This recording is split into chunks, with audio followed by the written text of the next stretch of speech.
Muito boa noite, senhoras e senhores. Emanuele, que acabou de entrar, seja muito bem-vindo, todos vocês. Mais uma live de aquecimento ao belíssimo som de The Constellations, Perfect Day. Uma banda que eu particularmente gosto muito. Tem muita coisa interessante dessa banda, não só essa música aqui por si só já valeria todo o CD.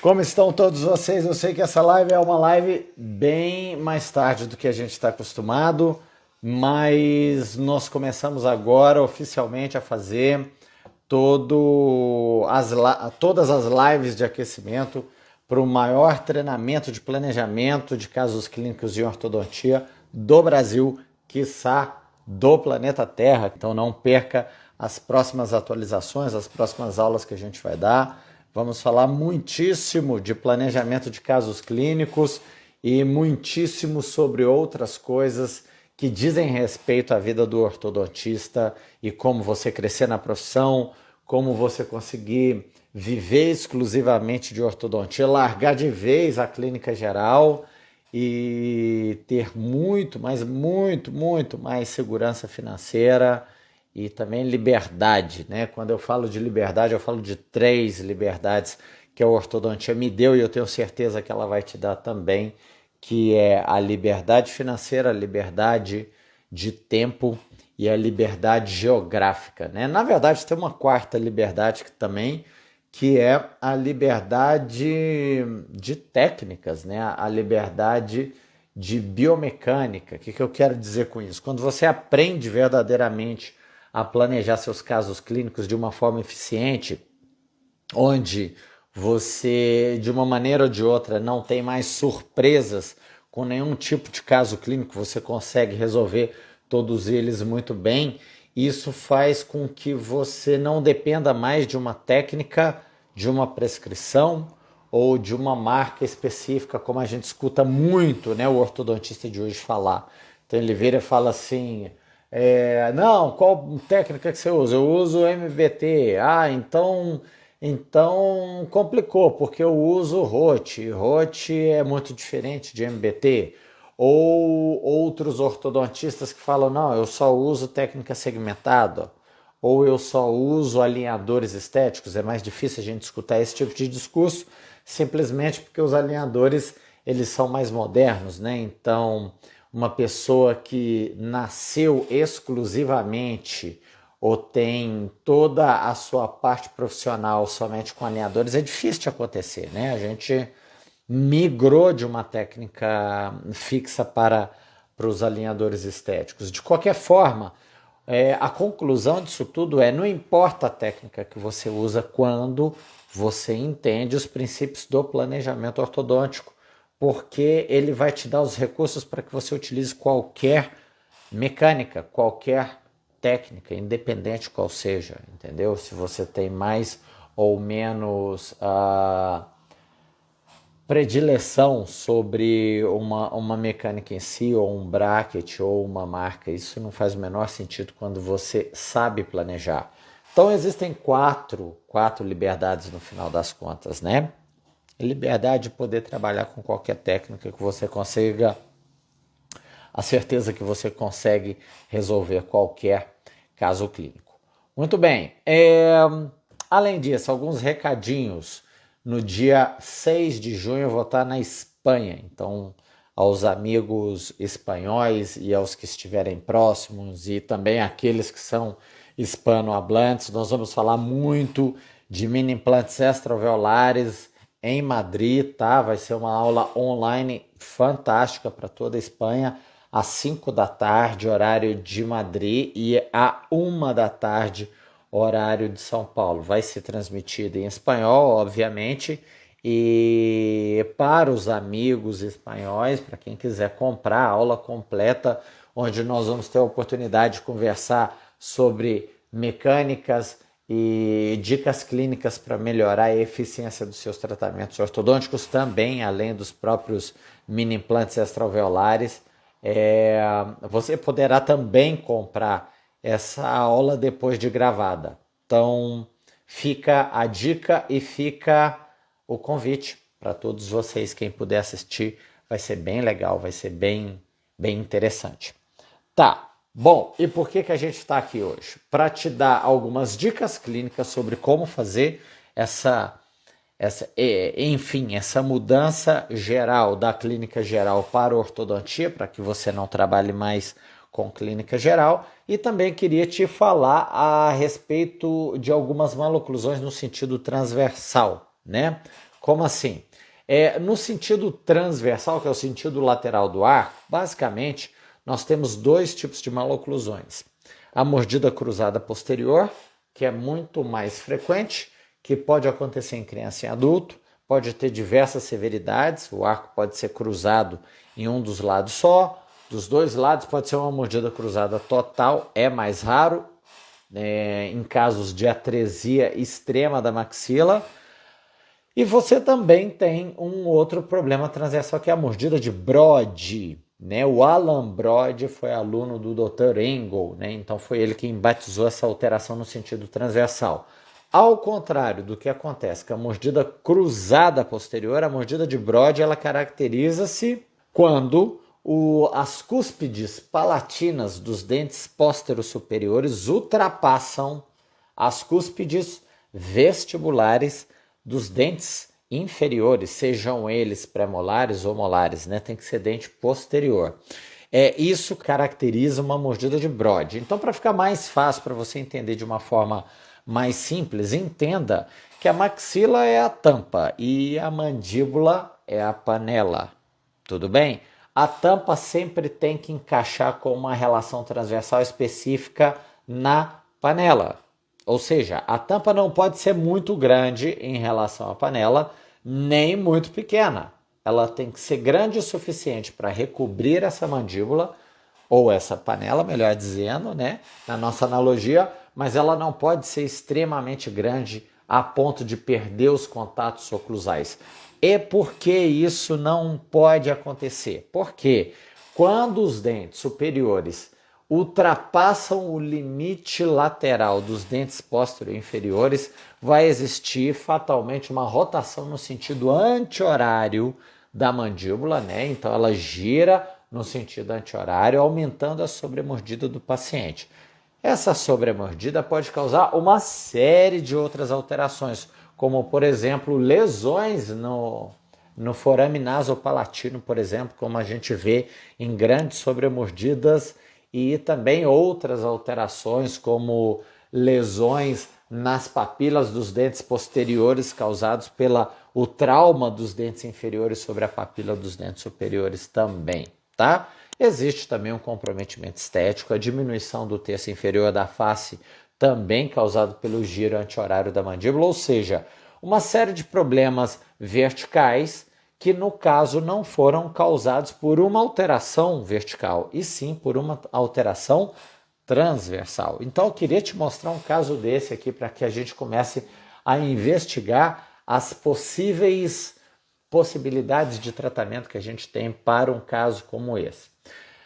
Gostaria de te dizer que as mordidas cruzadas posteriores, elas são de fato muito mais comuns, né, do que as mordidas de Brody. A mordida de Brody ela é mais rara, mas não menos importante. E a primeira dica que eu te daria para que você consiga corrigir com sucesso todas as mordidas de Brody que você tem no seu consultório é justamente diagramar muito bem os seus fios de aço. Pode parecer uma coisa que a gente escuta muito nas nossas pós-graduações, mas que clinicamente pouca gente faz.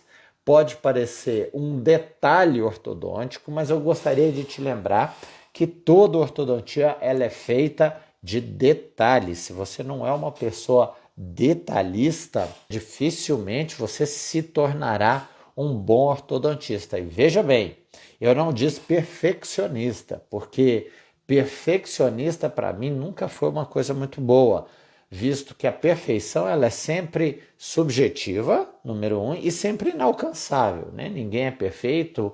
As perfeições elas ficam facilmente obsoletas, né?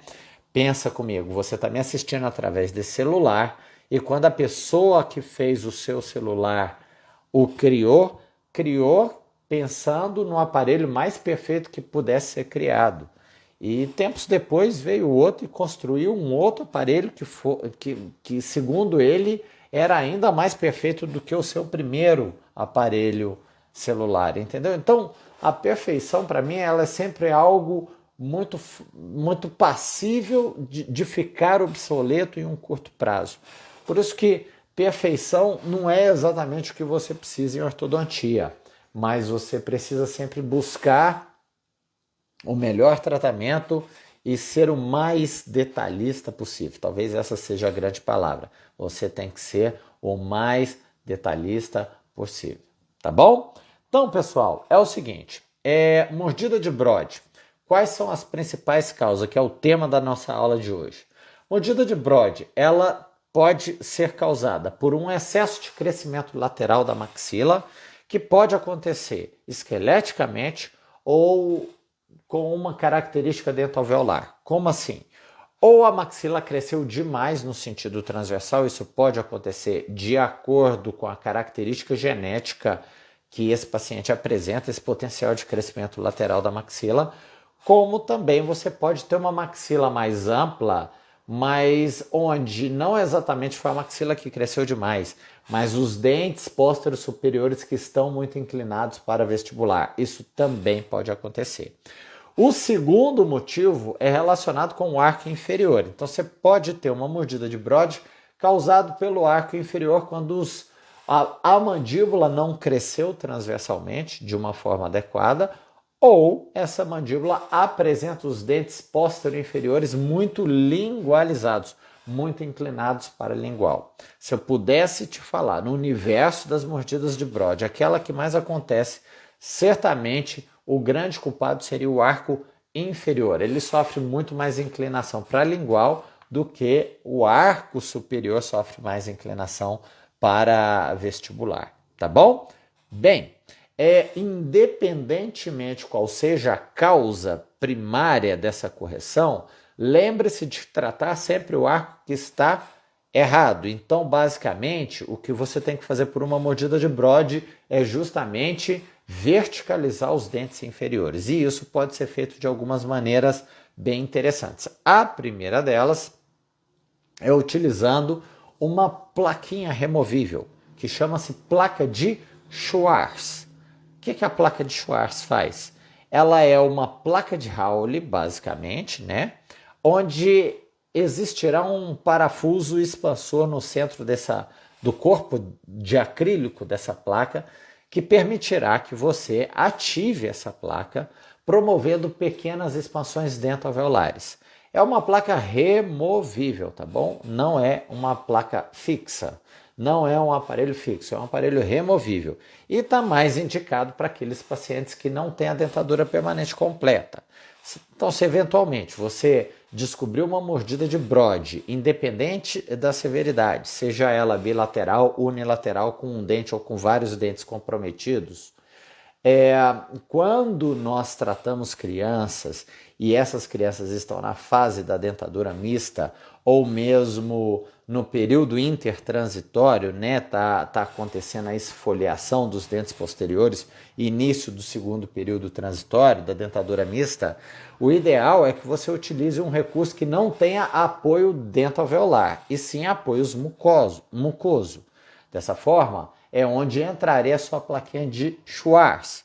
E como é que você faz a ativação dela para corrigir uma mordida de Brode? É muito simples.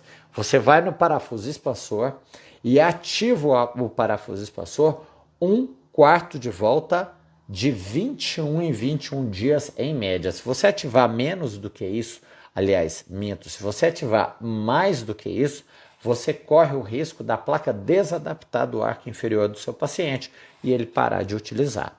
Tá bom? Então, principal recurso para tratar mordidas de Brode em crianças em fase de crescimento ativo é um aparelho que é removível, mas não é ortopédico, porque não faz efeito ortopédico. É a placa de Schwarz, tá bom? Ativação de 21 em 21 dias no parafuso expansor. Como é que eu faço a placa de Schwarz? Simples também. Você vai simplesmente moldar o arco inferior do seu paciente. Por não se tratar de um recurso ortopédico, você não precisa fazer registro de mordida nem nada disso. Tá, Giovanni, e se meu paciente for adulto? Se seu paciente for adulto, tem algumas estratégias que a gente pode fazer. É importante que você saiba que mordida de Brode não tem correção esquelética, não é igual a mordida cruzada posterior. Porque, pensa comigo, cara, é assim, mordida cruzada posterior, você pode fazer um tratamento ortopédico que é uma disjunção maxilar, certo? Para isso você vai utilizar 2/4 de volta no parafuso do disjuntor.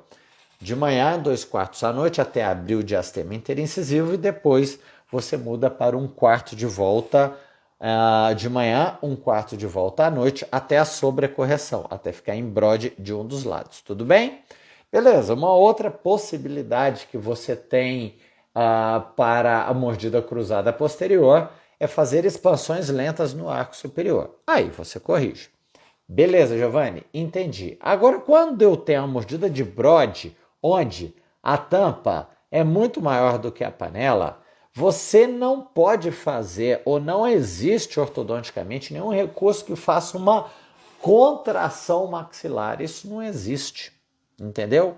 Assim também não existe disjunções mandibulares, ortopedicamente falando, né? Existe uma disjunção cirúrgica, mas não existe uma disjunção ortopédica da mandíbula. Isso porque a nossa sínfise, ela calcifica com 1 ano de idade, depois a gente não consegue abri-la mais.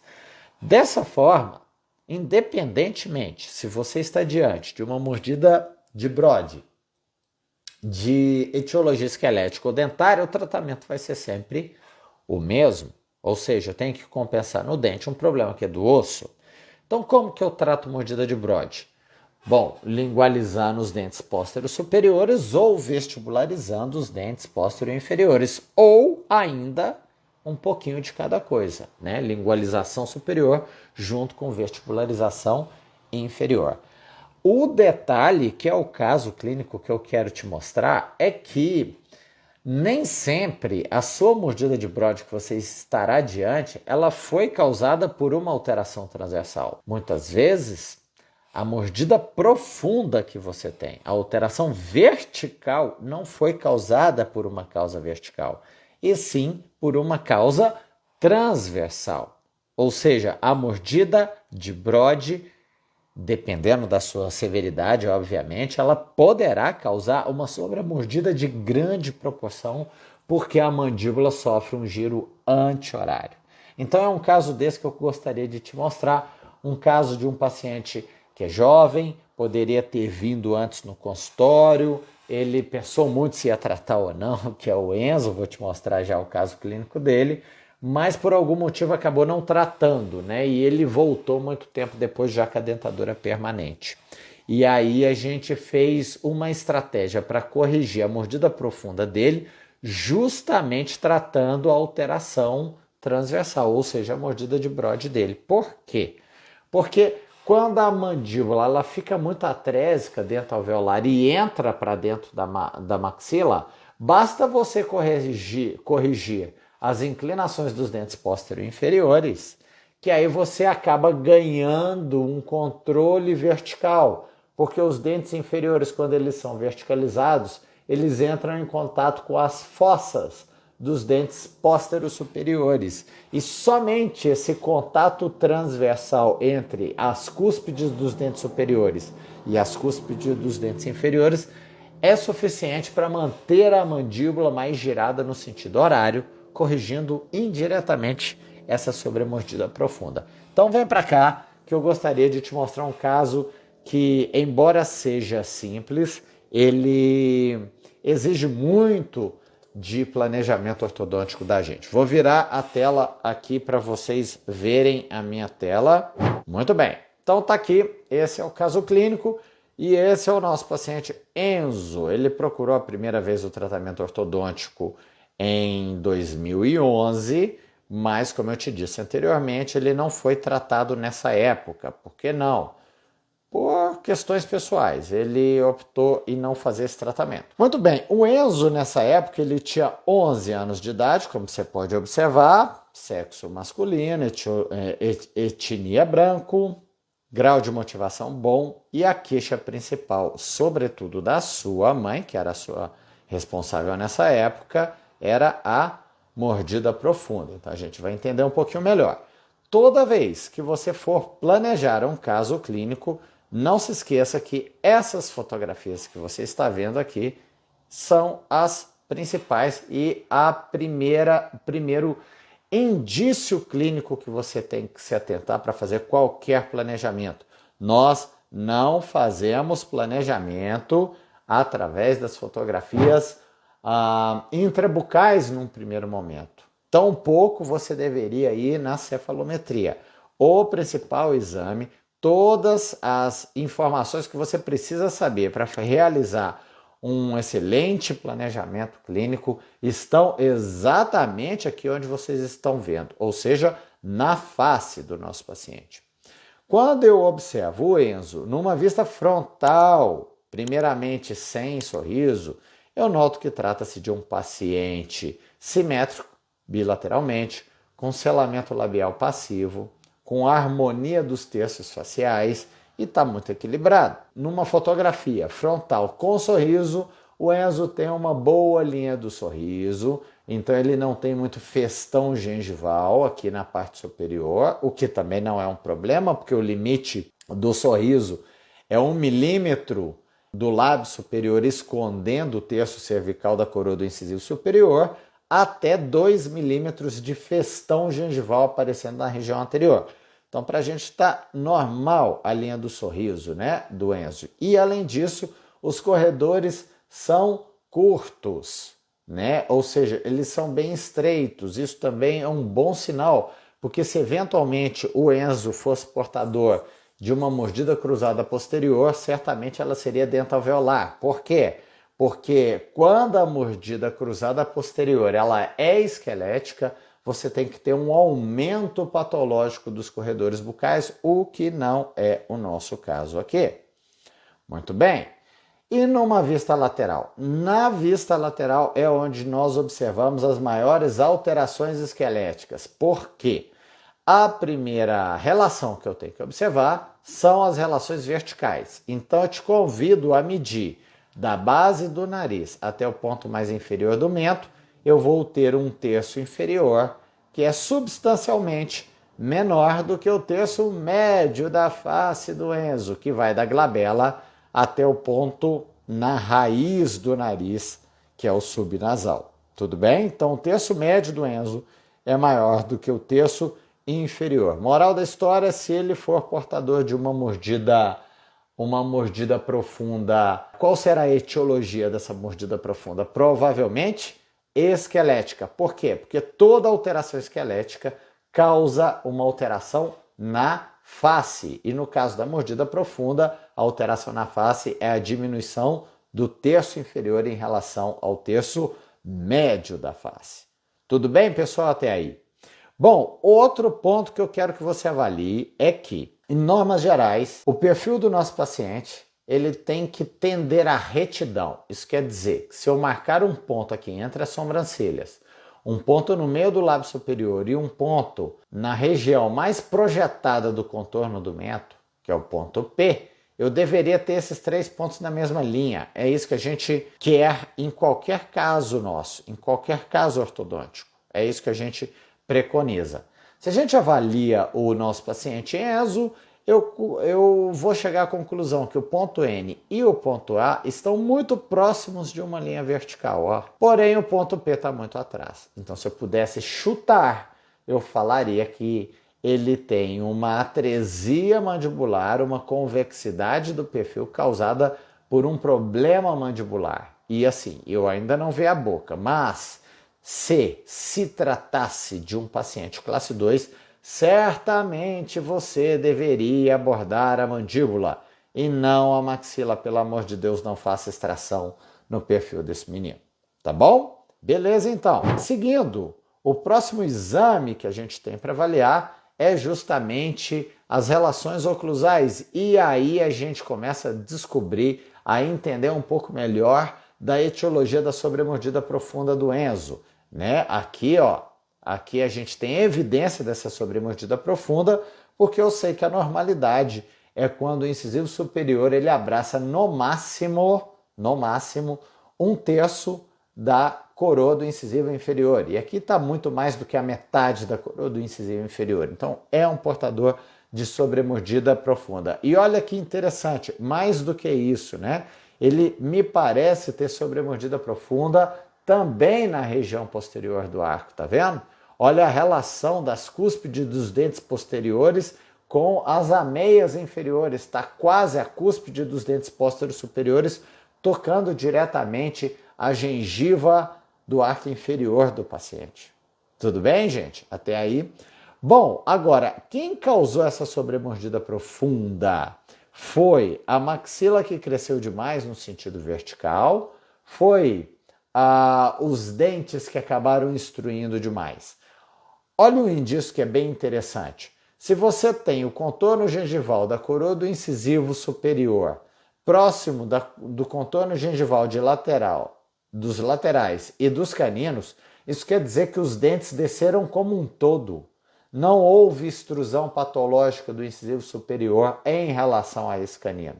E dessa forma, eu posso chegar à conclusão que trata-se de uma mordida profunda esquelética e não dentoalveolar, porque quando é dentária essa sobremordida, os dentes anteriores acabam mais extruídos do que os dentes posteriores, o que nesse caso não aconteceu. Tudo bem? Além disso, tá difícil de você ver aqui, mas pode acreditar em mim, o Enzo tem uma mordida de Brode total. Então imagine que a tampa é muito mais larga do que a panela, que é o arco inferior. Dessa forma, a mandíbula entrou, rotacionou no sentido anti-horário, escondendo os dentes inferiores. Se eu corrijo essa mordida de Brode, fatalmente você acaba por corrigir também automaticamente a sobremordida profunda desse paciente. Passando aqui, eu tenho a maxila e a mandíbula numa foto oclusal e olha o tamanho do crescimento dessa maxila. Olha o tão larga que é essa maxila. Isso é uma alteração no sentido transversal e esquelética. Ele tem uma mordida de Brode esquelética. Agora eu te pergunto, é possível fazer uma contração maxilar? É possível disjuntar o Enzo, tirar uma fatia de osso no meio e comprimir essa maxila ortopedicamente? Não é possível contrações esqueléticas. Então, independentemente se você estiver diante de uma mordida de Brode, de etiologia esquelética ou dentoalveolar, saiba que você só tem um recurso. Você só pode corrigir a maloclusão fazendo uma compensação dentoalveolar. Somente através de uma compensação dentoalveolar. Não dá para fazer esqueleticamente. Tampouco é possível fazer uma disjunção mandibular, tá? Somente inclinações dos dentes posteriores para vestibular. Então tá aqui, análise geral e local. Nosso paciente é um portador de classe 1 dos dois lados, tá? Relação dos caninos também classe 1, então ele não tem alteração sagital, pessoal. Que pena, ele é um mau crescedor de mento. Isso quer dizer o quê? Que eu não poderei avançar a mandíbula dele, porque eu não posso perder a relação do molar, que é justamente a relação mais estável que eu posso ter na região posterior do arco. Então não posso tirar o molar de classe 1, mesmo se tratando, deixa eu voltar aqui, ó, de um paciente que tem nitidamente uma atresia mandibular. A não ser que você faça isso cirurgicamente, o que não é o nosso caso aqui, tá bom?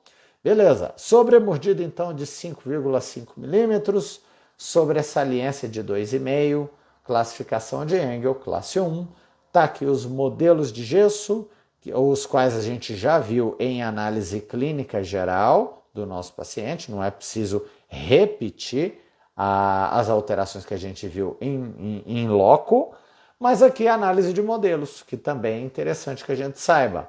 O arco do Enzo é tão patologicamente aumentado no sentido transversal que isso faz com que ele acabe tendo muitos diastemas. Então, a discrepância de modelo inferior é de 2 milímetros e do arco superior é de 4,5 milímetros. Não que isso seja um problema muito sério, porque é tudo que a gente quer para alinhar dente a diastema, sobretudo nessa fase do período intertransitório, onde a gente ainda tem muitos dentes descidos e teremos os seus sucessores 1/3 maiores do que os seus predecessores descidos.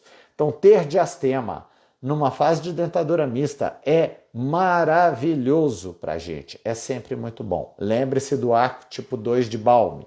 Outras coisas que é importante que a gente saiba: a discrepância cefalométrica do ENZA é de menos 2,2. O que significa uma discrepância cefalométrica negativa? Significa que os incisivos inferiores estão muito vestibularizados. Quando a discrepância cefalométrica é positiva, os dentes estarão retroinclinados. Tudo bem? Muito bem. E aqui a gente tem a radiografia panorâmica do nosso paciente. Então, trata-se de um paciente na fase do patinho feio, na verdade, onde existe uma convergência radicular e uma divergência das coroas dos dentes anteriores para permitir justamente a passagem dos caninos permanentes entre o seu predecessor descido e a raiz do incisivo lateral. É para isso que serve a fase do patinho feio, que é uma fase fisiológica que vai dos 7 anos aos 14 anos de idade e facilita a vida dos caninos, que são dentes muito volumosos, que vêm numa fase muito tardia da evolução da oclusão e que formam-se muito distante do plano oclusal, né? Ao lado da abertura piriforme aqui, ó. Muito bem, então tá aí o nosso paciente de dentadura mista. Toda vez que você vê uma radiografia dessa, pessoal, é interessante você fazer tratamentos ortopédicos. Por quê? Porque a colagem precoce desses brackets aqui poderá fazer com que você corrija a angulação do seu incisivo lateral, jogando a raiz desse incisivo lateral em cima da coroa do canino. E muitas das vezes você pode causar uma lesão periodontal aqui nesses incisivos, ou mesmo uma reabsorção radicular. Então tome muito cuidado com colagens de brackets precocemente. O ideal é que nessa fase a gente procure por alterações esqueléticas simplesmente. Utilize aparelhos ortopédicos, tá? Deixe aparelho fixo somente para a dentadura permanente. Tá bom, dito isso, deixa eu aumentar esse slide aqui, não aqui, mas aqui para que a gente observe o perfil e a radiografia em norma lateral. Coisas que é importante que você avalie nesse momento. A primeira delas é maxila. Olha a linha da maxila, olha a linha da mandíbula. Note que existe um certo paralelismo entre a sua maxila e a mandíbula.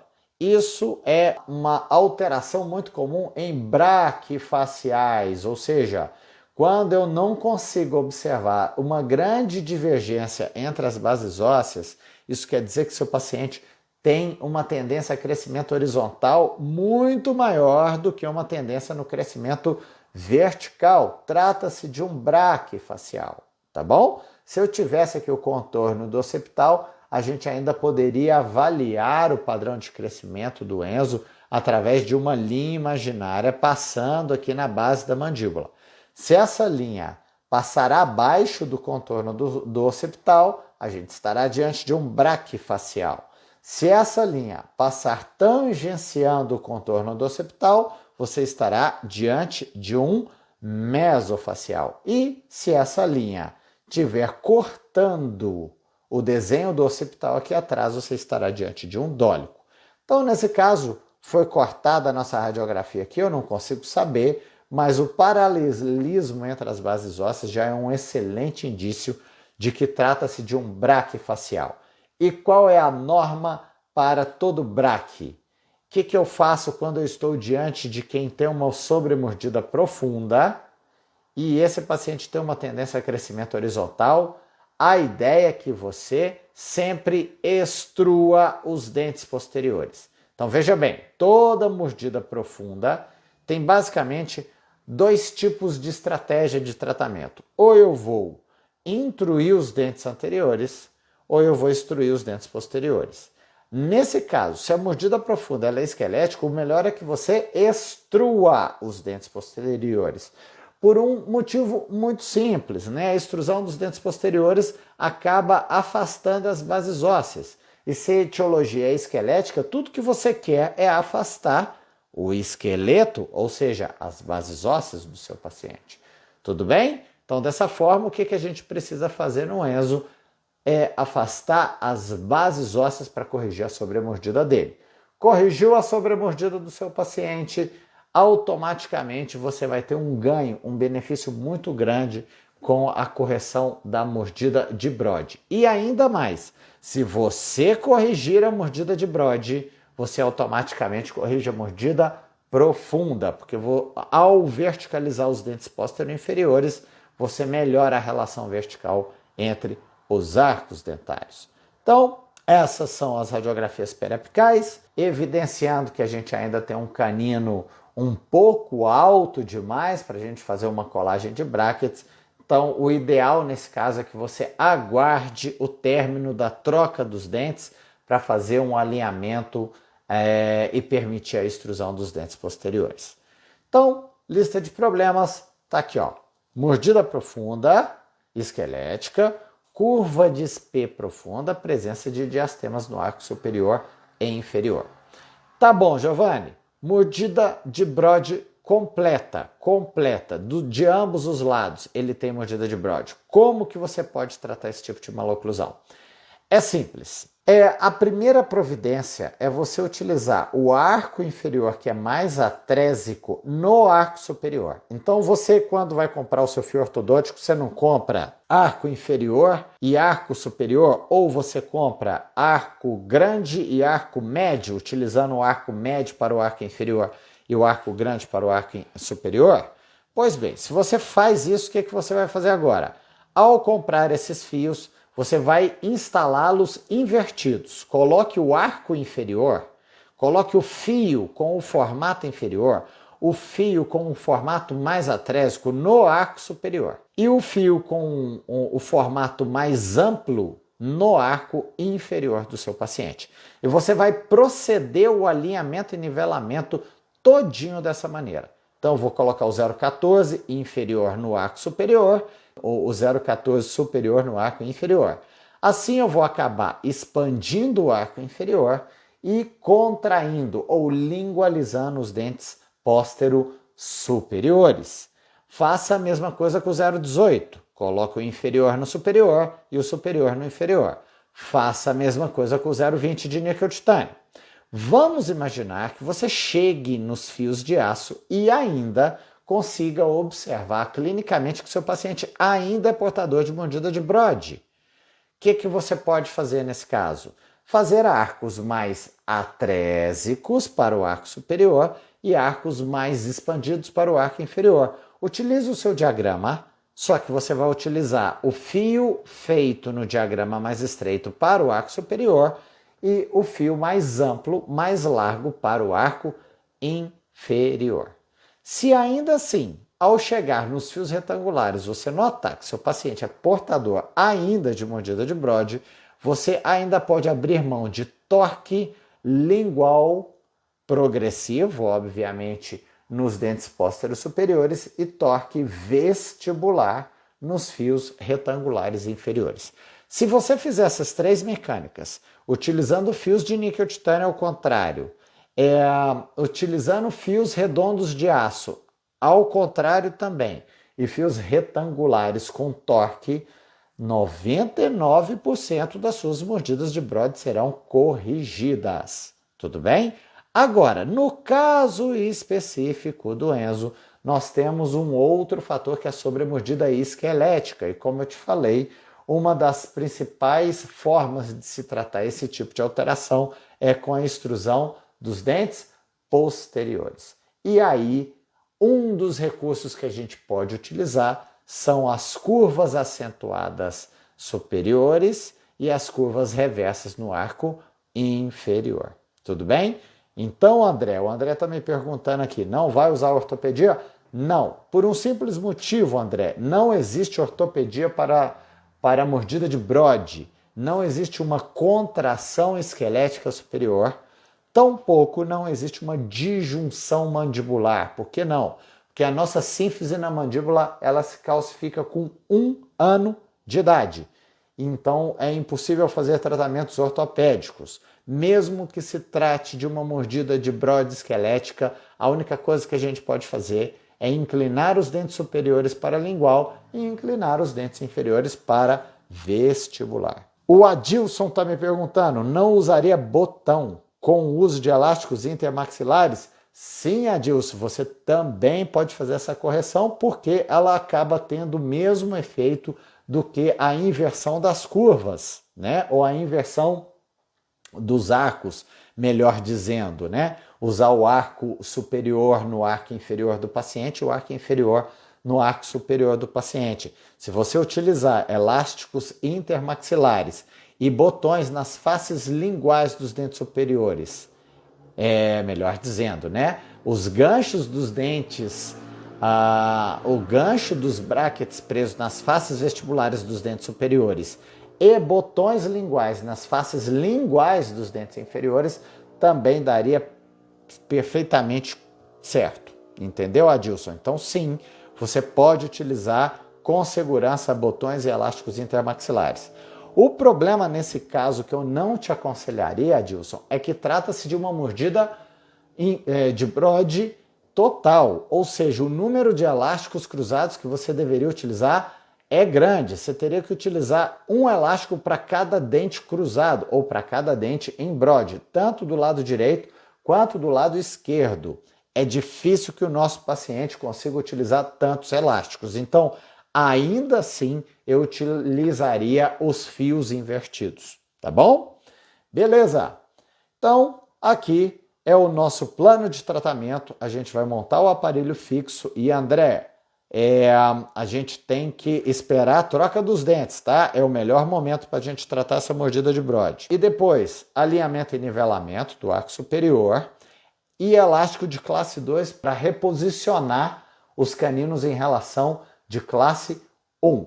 Tudo bem, vamos intercuspidar, porém, como se trata de um paciente com mordida profunda, lembre-se de somente intercuspidar a região posterior. Nós não intercuspidamos a região anterior em caso de sobremordida profunda, tá bom? Senão você tende a piorar a sobremordida do seu paciente. Como era um paciente que não tinha nada de apiamento, a sequência ela foi simplificada. Então veja bem, eu preciso entrar com o 0,14? Não, você pode entrar com o 0,16 de cara, tá? Justamente por se tratar de um paciente com poucos apiamentos. Depois do 16, 16 por 22, níquel titânio, todos os fios super elásticos, tá? Depois o 17 por 25 de aço e o 19 por 25 de aço. Quem me perguntou aqui, Adilson, quais elásticos? 1/8 ou 3/16? O ideal, Adilson, se você for utilizar elásticos mesmo, é o 1/8, tá? O ideal nesses casos é que você faça no máximo 30 gramas por dente de força, porque é uma força extrusiva, ela é fácil de ser conquistada e os dentes posteriores, sobretudo pré-molares, não devem receber muita força nesse caso. Inclusive para o molar, tá? Fica entre 30 e 60 gramas força, tá? Medido no seu tensiômetro. Beleza? Doutora Poliane, seja bem-vinda, Poliane. Mas antes das trocas dos dentes, não usaria ortopedia para nenhuma correção? Poliane, não. Por quê? Porque mordidas de brode, elas não têm correção ortopédica nenhuma. Não existe contração maxilar, tampouco existe disjunção mandibular. Então, o ideal é que você aguarde a troca dos dentes pela dentadura para a dentadura permanente e aí você faça uma correção dentoalveolar invertendo os fios. E por que aguardar a troca dos dentes permanentes? Por que não entrar com elásticos? Por que não entrar com fios invertidos já na dentadura mista? Porque você alongaria o tempo de tratamento. O tempo de tratamento ficaria muito grande, né? Porque nós ficaríamos vítimas da espera pela erupção natural desses dentes permanentes. Tudo bem? Então, o ideal é que você espere os dentes todos eles erupcionarem e só depois da dentadura permanente completa você montaria o seu aparelho e entraria ou com elásticos ou mesmo com a inversão dos seus fios, né? Usar o fio superior no arco inferior e o fio inferior no arco superior. Assim você diminuiria o tempo total de tratamento do seu paciente. Tá bom? Muito bem, acho que não tem mais nenhuma pergunta. Seguimos. Tá bom, Giovanni? Então, qual o recurso que a gente vai utilizar para o Enzo? Exatamente isso que você está vendo aqui, ó. Arco com curva acentuada para o arco superior e arco com curva reversa no arco inferior. São fios incríveis e ótimos. Por quê? Porque a principal função de todo fio com curva é justamente permitir a extrusão dos dentes posteriores. Existem outros efeitos, sim, sempre associados, né? Além da extrusão dos dentes posteriores, todo fio com curva promove secundariamente a intrusão dos dentes anteriores, mais a vestibularização dos dentes anteriores, combinados também com um pouco de distalização da coroa dos molares, sempre, independentemente do calibre do seu fio, independentemente se você está utilizando esses fios, esses recursos no arco inferior ou no arco superior, sempre você vai ter os mesmos efeitos, ou seja, extrusão da bateria posterior na região dos premolares, intrusão com vestibularização dos dentes anteriores e distalização das coroas dos molares. Bom, como o efeito primário é a extrusão posterior, é tudo o que eu quero. Toda sobremordida profunda, a gente tem que extruir dente posterior para afastar as bases ósseas. Mas não se esqueça do detalhe que a gente vai fazer no Enzo, que é os fios mais largos, os fios médios ou grandes, serão utilizados no arco inferior, exatamente desse jeito aqui. E os fios mais estreitos, aqueles pequenos, a gente vai utilizar sempre no arco superior. Então, ao mesmo tempo que eu estou corrigindo a sobremordida profunda, eu também estou corrigindo a mordida de Brode total do nosso paciente. E aqui está a finalização do nosso caso. Veja bem, parece que a mecânica foi extremamente complexa. Deixa eu voltar ao caso inicial dele como ele estava. Ó, e aqui, já com a dentadura permanente completa, olha como os arcos acabaram se divergindo, olha como é que os dentes estão muito mais bem posicionados no sentido vertical e olha a relação transversal dos dentes, como foi corrigida. Parece ser uma mecânica muito difícil, mas a única coisa que a gente fez nesse caso foi somente a troca dos fios e o uso sistemático e gradual de curvas acentuadas e reversas. Somente isso, somente isso. Então, embora possa parecer um caso muito complexo pela gravidade da mordida de Brode e pela gravidade da sobremordida profunda, lembre-se que é o planejamento que faz com que a evolução do caso seja muito simples, desde que você consiga compreender que a etiologia da mordida profunda foi causada pela rotação da mandíbula no sentido anti-horário, causada pela mordida de Brode. Ao corrigir a mordida de Brode, automaticamente você acaba corrigindo também a sobremordida profunda de etiologia esquelética. Então, esse é o arco superior do Enzo, continua muito amplo. Então, a Poliana me perguntou mais cedo se a gente faz algum tipo de tratamento esquelético. Não, note que ele continua com a maxila muito larga, é dele, e o arco inferior agora com os dentes mais verticais, ó, o que permite um engrenamento e uma relação transversal muito mais harmônica, preservando assim a correção da sobremordida profunda do nosso paciente. Vamos ver a face? Esse é o paciente Enzo depois do término do tratamento, né? Tem um monte de gente que para e me pergunta assim, poxa, mas o Enzo virou um adulto, você ficou quanto tempo de tratamento com ele? 20 anos, 5 anos, 30 anos? Não. Na verdade, é porque nós aguardamos a troca dos dentes, por aquele motivo. Mordida de Brode só se trata na dentadura permanente. Ou a gente prefere tratar na dentadura permanente justamente para diminuir o tempo total de tratamento. Tudo bem? Então foi por esse motivo. Quando ele chegou para a gente, ele já tinha dentadura permanente. E aí o tratamento ele ficou muito curto, foi menos de 1 ano, né? Menos de 12 meses a gente já tinha terminado todo o tratamento do Enzo.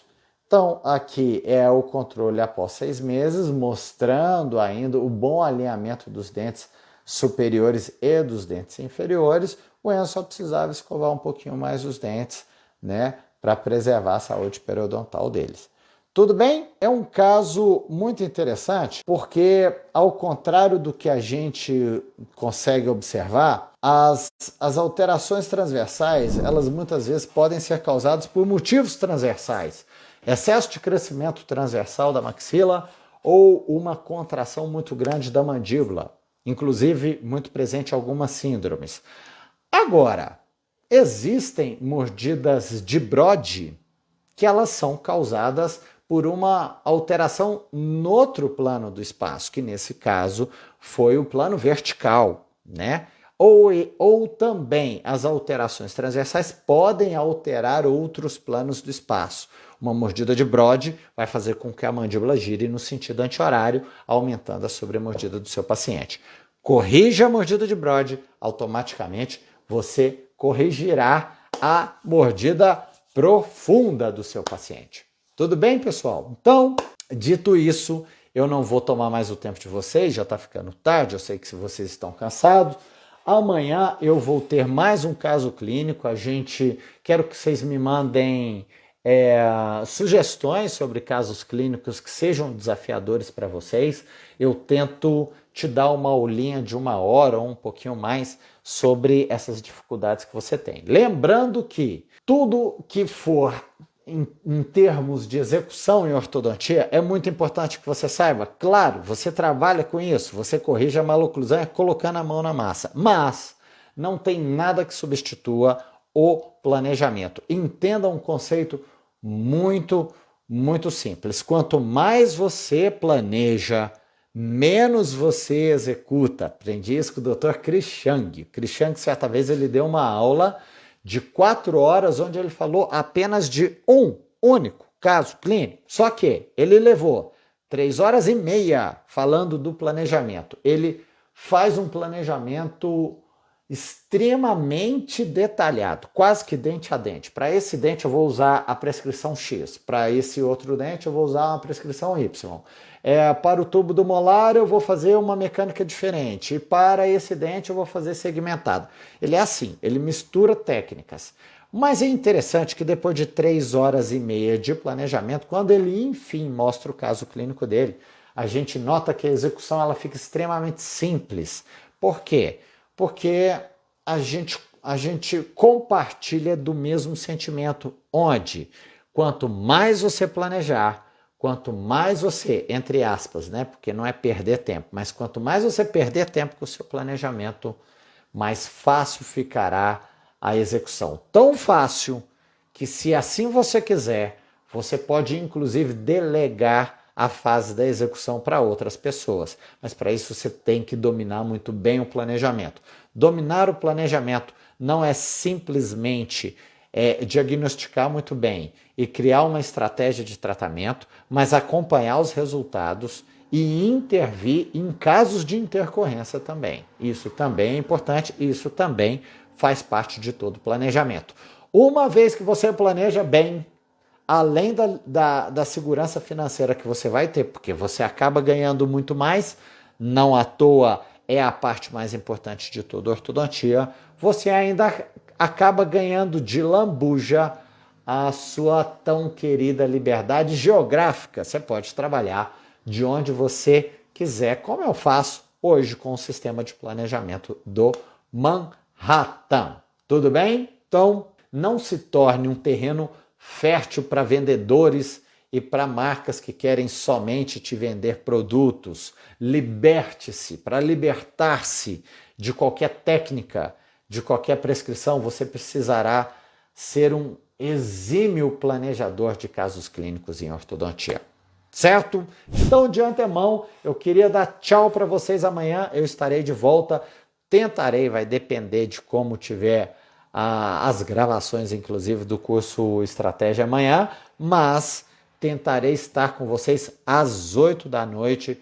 Avise os colegas e, por favor, me dê dicas. Eu tenho caso de tudo quanto é tipo de maloclusão que você imaginar na sua vida, entendeu?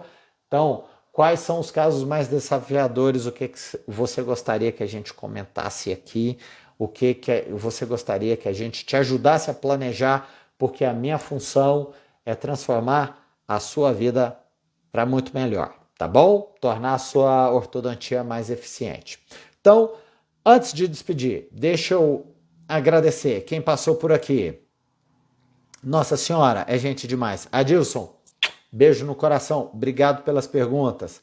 Poli, até amanhã, meu bem. Obrigado pela presença. Carol Catarina. Ana Maria Abdala, obrigado pela presença. Doutor Leonardo, sempre presente. Grande amigo de Itaúna. Grande abraço. Ana Kaline, obrigado pela presença. Wagner de Moraes. Verena Simões, obrigado pela presença, doutora Verena. Clínica Candelária, obrigado pela presença. Não sei se é do Rio, creio que sim, né? Dri Cristofoletti, obrigado. Adriana, deve ser. Albino, obrigado pela presença, Albino. Tudo bem com você? Espero que sim. Juliana Casparvila, obrigado, Juliana, pela presença. Doutor Júnior Barueri. Doutor Júnior fez uma sugestão aqui. Placa de batente anterior ajudaria bastante na colagem inferior. Extrusão posterior e vestibularização dos inferiores. Perfeito, Júnior. Também acho. Em caso de sobremordida profunda, sempre a gente deve colocar o batente na região anterior. Em caso de mordida aberta, eu faço o contrário para evitar a extrusão ou a sobreextrusão dos molares. Eu faço batente em mordida aberta. O povo pira, fala, como assim você coloca batente? Você aumenta a mordida aberta. Não, você evita a sobreextrusão dos molares. Então, batente posterior para mordida aberta, batente anterior para mordida profunda. Perfeito, Júnior. Para fazer a colagem dos brackets, o ideal é colocar um batente anterior. No caso do Enzo, especificamente, como ele tinha um trespasse horizontal, um overjet muito grande, não precisou. Simplesmente a gente conseguiu colar os brackets no arco inferior e fazer o alinhamento ao mesmo tempo. Mas sua sugestão é top, tá bom? Verônica, muito obrigado. Gilberto Floriano. Gislea ou Gisleângela Gonçalves, obrigado pela presença. Silva Rossetti também teve por aqui. Túlio Furlaneto, obrigado pela presença. Thaís, Neto Andrade. Ana Pedra, obrigado pela presença. Deixa eu responder a pergunta da Ana Pedra, que é uma aluna nossa. Professor, você falou sobre intercuspidação somente na região posterior. Perfeito. Toda vez que você tiver sobremordida profunda, a intercuspidação tem que ser só lá atrás, tá? A gente não usa elástico na região anterior, porque senão, por motivos óbvios, né, Ana, você acaba aumentando a sobremordida de novo. Triângulo, 1/8 na região posterior? Pode ser, mas deixa eu te dar uma dica. Existe um elástico que o número dele é o 3/4.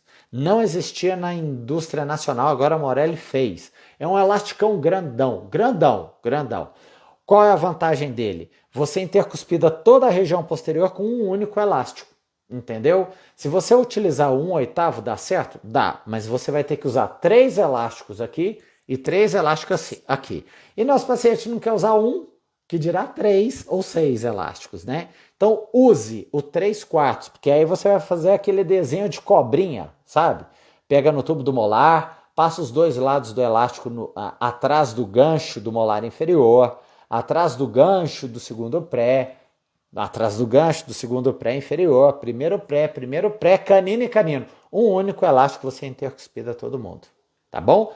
3/4 da Morelli. É fantástico. Não deixa de comprá-lo, não. Dr. Valney. Oi, Dr. Valney. Obrigado pela presença. Doutora Bianca, obrigado pela presença. Gustavo Tempone. Christian Comper.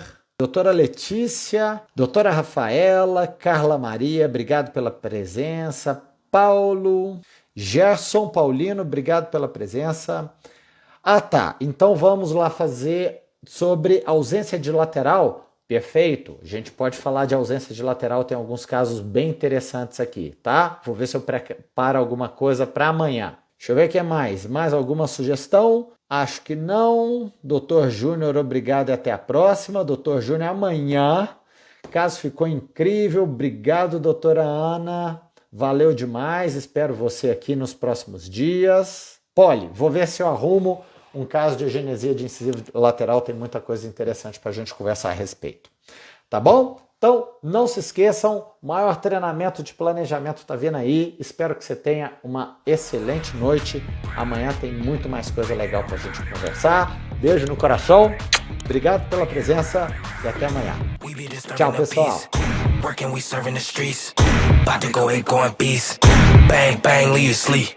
Tick, tick, boom.